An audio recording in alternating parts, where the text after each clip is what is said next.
उसके बाद स्वागत है आप सभी का। आप देख रहे हैं चुनावी घोषणा पत्र को लेकर हमारा खास कार्यक्रम, जिसमें हम बात कर रहे हैं हरियाणा में तमाम राजनीतिक दलों की जिन्होंने अपने अपने घोषणा पत्र जारी कर दिए हैं और 15 अक्टूबर को जिस तरीके से मतदान होना है, हम भी लगातार अपने कार्यक्रम के जरिए आपसे अपील करते रहते हैं कि मतदान में हिस्सा जरूर लीजिएगा, क्योंकि आपका एक वोट जो है वो बहुत ही कीमती है। सरकार बना सकता है, सरकार गिरा सकता है। किसी भी यूं ही जो प्रत्याशी खड़े होते हैं, जो आपके नुमाइंदे बनने की बात करते हैं लेकिन उनके अंदर कुव्वत नहीं होती आपके नुमाइंदे बनने की, उनको आप सबक सिखा सकते हैं, क्योंकि लोकतंत्र के इस पर्व में आप सबसे बड़ी शक्ति उभरते हैं बनकर। और हमारे साथ दो मेहमान हैं। ब्रजेश, आपसे बहुत सारी बातें हो रही हैं और आप जिस तरीके की बातें उठा रहे हैं शिक्षा के स्तर को लेकर, लेकिन कहीं ना कहीं अशोक सैनी साहब, हम बहुत सारी बातों पर कर रहे हैं, हम लगातार बात कर रहे हैं शिक्षा की, हम स्वास्थ्य की बात कर रहे हैं, पानी की बात कर रहे हैं, सड़क की बात कर रहे हैं, भ्रष्टाचार की कोई बात नहीं कर रहा। बात यहाँ पर जो बच्चियां हैं उनके सुरक्षा को लेकर नहीं कह रहा, लिंगानुपात को कोई बात नहीं कह रहा है। भले राजनीतिक दल अपने अपने हिसाब से छोटे छोटे मुद्दे उठाते हैं,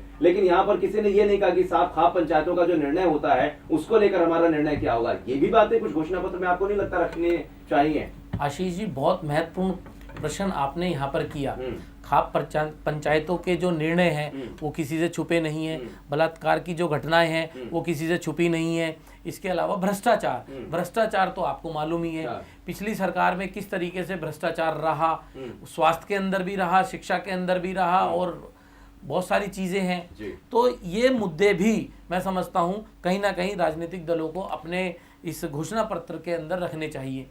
फिलहाल इसके अंदर मैं समझता हूँ भाजपा ने भ्रष्टाचार मुक्त राज्य देने की एक वादा किया है, वायदे किए, लेकिन उसका वायदे का क्या मैकेनिज्म होगा ये नहीं बताया। हाँ, उसके ऊपर कुछ वर्किंग करके अगर एक्सप्लेन करते कि हम ऐसे ऐसे करके इस चीज पर नकेल कसेंगे या हम इसको रोकेंगे, ये नहीं बताया। बिल्कुल ठीक कह रहे हैं, उसको एक्सप्लेन करने की आवश्यकता थी, लेकिन फिर भी उन्होंने एक पॉइंट रखा कि इसके ऊपर भी हम चर्चा करेंगे। इसके अलावा उन्होंने 24 घंटे बिजली देने का वादा किया।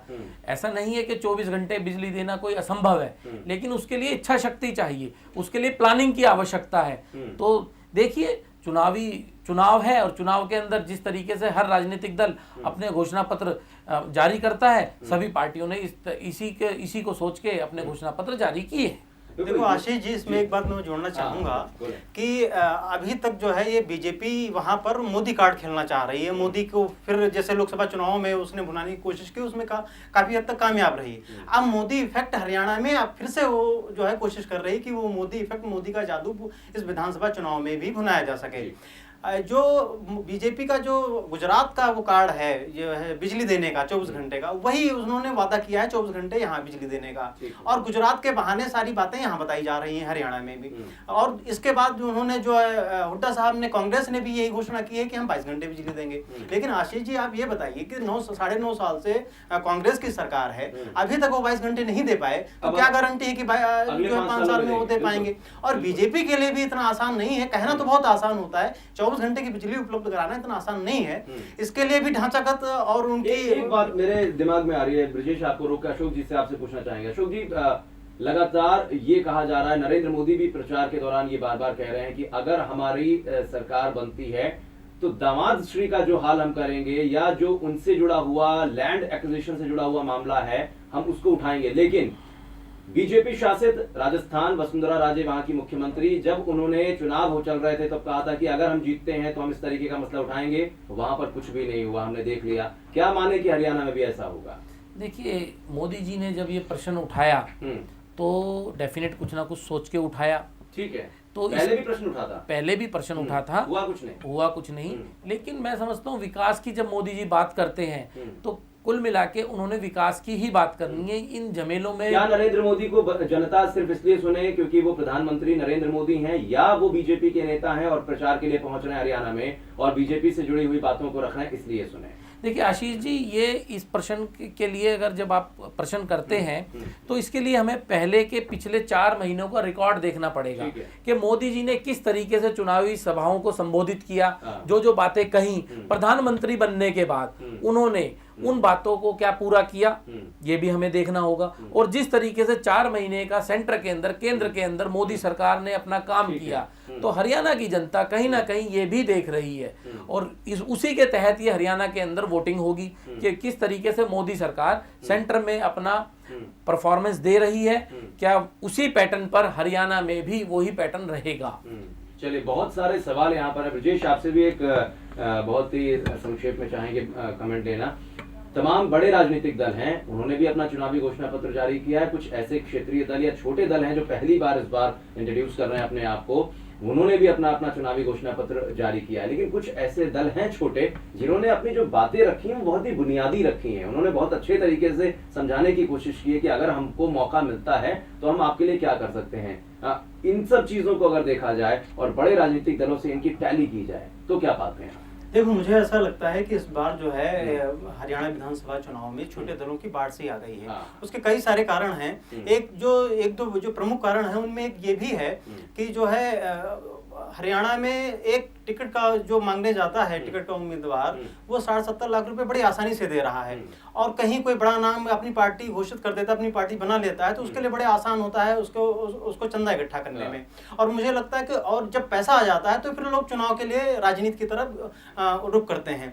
जन सेवा दूसरी चीज आती है, रुतबा और पैसा और जो है राजनीति से जो कमाने का ये जो चलन ट्रेंड चला है, हालांकि चुनाव आयोग की इस पर नजर है, लेकिन वो चुनाव आयोग इस पर कुछ खास अभी तक कर नहीं पाया है।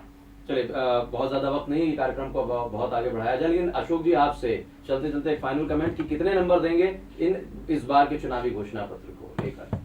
देखिए आशीष जी, चुनावी घोषणा पत्र लगभग सभी का सेम है।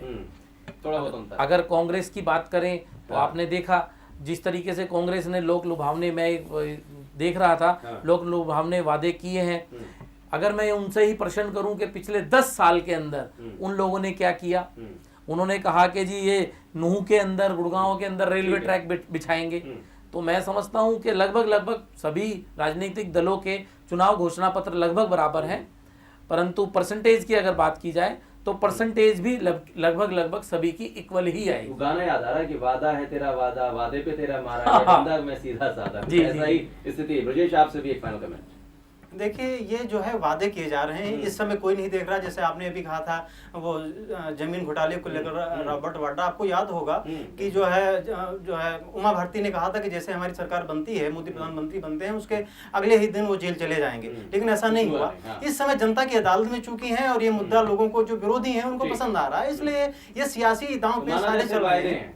सब सिर्फ वादे हैं, वादे के सिवा कुछ भी नहीं है। चलिए, उम्मीद करते हैं कि जो प्रश्न हमने उठाने की कोशिश की आप तक वो बातें पहुंची होंगी। आप भी थोड़ा सा इस पर विचार कीजिए। आप जनता जनार्दन हैं, आप आम मतदाता हैं, आप लोकतंत्र में एक बहुत बड़ी शक्ति हैं। आप चाहें तो कुछ भी हो सकता है, इसलिए आप जरूर विचार करें और जरूर एक मतदाता के तौर पर आप जागरूक हों, क्योंकि आपको 15 अक्टूबर को चुनाव चिन्ह पर बटन दबाना है। किस पर बटन दबाना है ये आप पर, आपके परिवार और आपके परिवार या आपके तमाम लोगों के बीच में जो विचार मंथन होता होगा उससे निकलता होगा कि हमें किसके साथ जाना चाहिए और किसके साथ नहीं जाना चाहिए। लेकिन फिलहाल हमारे दोनों मेहमानों का बहुत शुक्रिया इस चर्चा में शामिल होने के लिए। विशेष में फिलहाल के लिए बस इतना ही। आप बने रहिए टू ज़ेड न्यूज़ के साथ, जहां खबरों का सिलसिला लगातार जारी है।